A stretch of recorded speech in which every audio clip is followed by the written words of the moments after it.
విక్కీ కౌశల్, రష్మిక మందాన జంటగా నటించిన చావా చిత్రం బాక్సాఫీస్ వద్ద అద్భుతమైన కలెక్షన్స్ రాబడుతుంది. ఫిబ్రవరి 14న విడుదలైన ఈ చిత్రం బాక్సాఫీస్ వద్ద సంచలనం సృష్టించింది.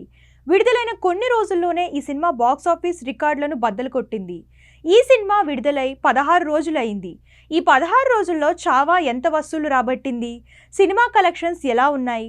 చావా సినిమా ఎలాంటి రికార్డులను బద్దలు కొట్టిందో తెలుసుకుందాం. చావా చిత్రం 16వ రోజున అంటే శనివారం మార్చి 2వ తారీఖున 25 కోట్లు వసూలు చేసింది.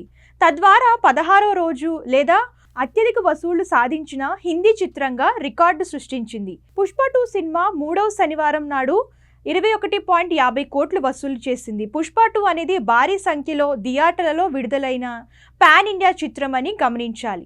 కానీ చావా సినిమా పాన్ ఇండియా చిత్రం కాదు. పుష్ప 2 సినిమాతో పోలిస్తే ఇంత పెద్ద సంఖ్యలో థియేటర్లలో విడుదల కాలేదు. అయినప్పటికీ పుష్ప 2 ఆ రికార్డును చావా బదలుకొట్టింది. ఛత్రపతి శివాజీ కుమారుడు సంభాజీ మహారాజ్ జీవిత కథ ఆధారంగా చావా సినిమాను రూపొందించారు.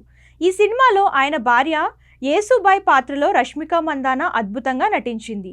అక్షయ్ ఖన్నా ఔరంగజేబ్ పాత్రలో ఒదిగిపోయాడు. అలాగే డయానా పెంటి, అశుతోష్ రాణా, దివ్యదత్, వినీత్ కుమార్ సింగ్, సంతోష్ జువెంకర్, ప్రదీప్ రావత్, కిరణ్ కర్మకార్, ఆలోక్ నాథ్ తదితరులు ప్రధాన పాత్రలు పోషించారు. చావా సినిమాకు లక్ష్మణ్ ఉటేకర్ దర్శకత్వం వహించారు. ఏఆర్ రెహమాన్ సంగీతం సమకూర్చారు. దినేష్ విజయన్ నిర్మాతగా వ్యవహరించారు.